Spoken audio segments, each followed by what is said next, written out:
Bu Anata.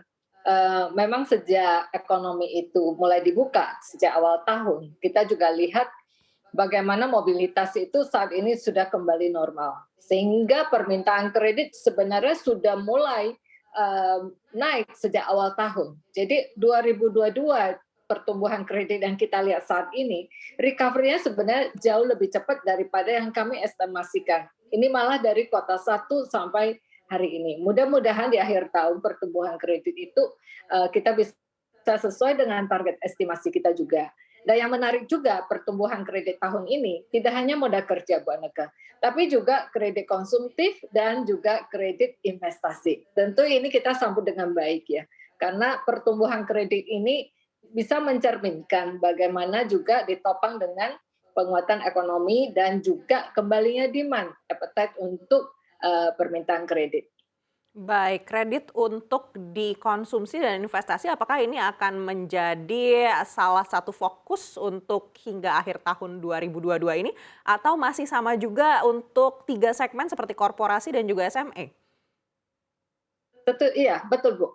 Kita estimasi target pertumbuhan kredit BCA sampai dengan kuartal ketiga itu tumbuh 13,4%. Nah, untuk investasi kita tumbuh hampir 13,4% juga untuk year on year. Sedangkan modal kerja sedikit di bawahnya, 11,2. Nah, mencermati ini kita melihat pertumbuhan ini kelihatan akan berlanjut sampai akhir tahun. Target kredit BCA untuk tahun 2022 itu di kisaran 10% dan saya optimis sih kita kelihatannya akan mencapai target tersebut. Baik, mungkin khusus untuk segmen korporasi targetnya untuk full year ini sampai di angka berapa Bu Vera?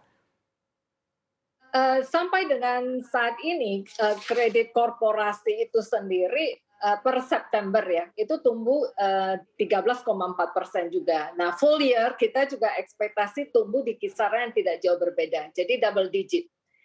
Ini ditopang dua hal. Pertama, pertumbuhan kredit investasi yang lebih cepat. Kedua, untuk modal kerja, dari total fasilitas yang kita telah berikan kepada debitur, yang digunakan itu istilahnya utilization-nya itu meningkat. Sekarang itu di kisaran 58%.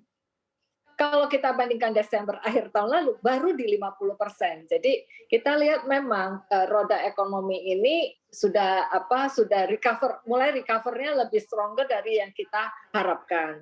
Sehingga modal kerja ini memang diharapkan pertumbuhannya akan berlanjut juga. Kita harapkan sampai tahun depan juga, Bu. Baik, Bu Vera kalau berdasarkan beberapa ekonom ini banyak juga yang memproyeksikan di kuartal 4 2022 ini masih ada pertumbuhan tapi akan melambat dibandingkan dengan di kuartal 3 2022. Artinya ini tidak begitu relevan dengan target-target kredit di BCA. Memang pertumbuhan kredit itu nggak bisa kita ukur spesifik kuartal per kuartal, Bu.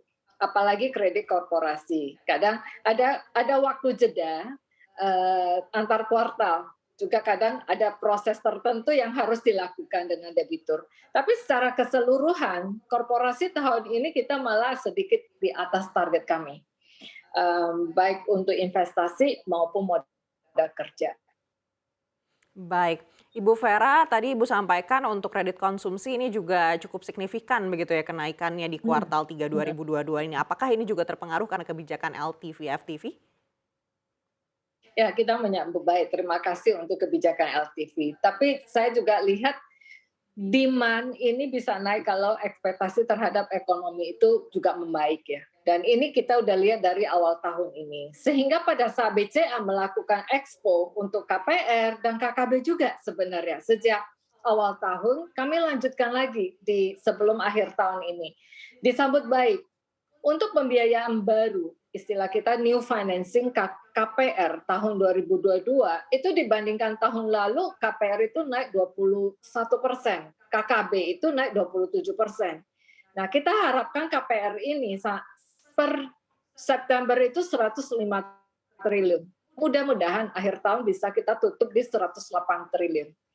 Jadi demand-nya cukup baik ya. Saya lihat untuk KPR, KKB juga untuk roda 4. Awal tahun memang ada sedikit gangguan di supply-nya yang nggak cukup. Tapi mendekati akhir tahun demand itu bagus banget. Terutama untuk mobil-mobil yang kelas menengah. Appetite-nya cukup tinggi.